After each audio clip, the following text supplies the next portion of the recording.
देवरा खेलवना काटे गलिए में दाते रतिया में पियावा बारे डोरिए में बाती और रतिया में पियावा बारे डोरिए में बाती।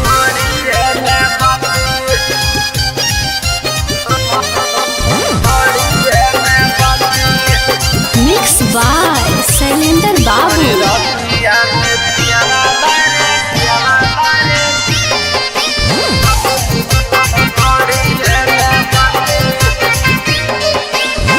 रतिया के सूते घड़ी चुपे से बोलाबै है कमर पर हाथ धरी पलंग पर सुताबै है ये सब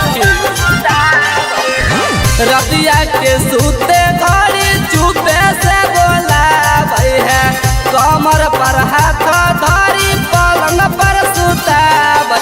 ओहे सखी कैसे कहिए रतिया के बात ओहे सखी देवरो तो सुतै हमरे साथ और देवरा खेलवना काटे गलिए में दाते रतिया में पियावा बारे डोरिए में बाती और रतिया में पियावा बारे डोरिए में बाती।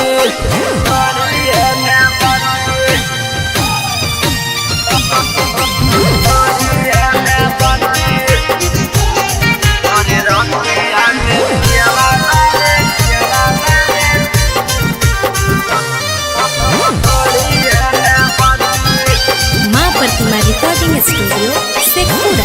चंदर मनी बलमुआ हमरा बड़ी सताबै है रतिया के सूते घड़ी छतिया दबाबै है।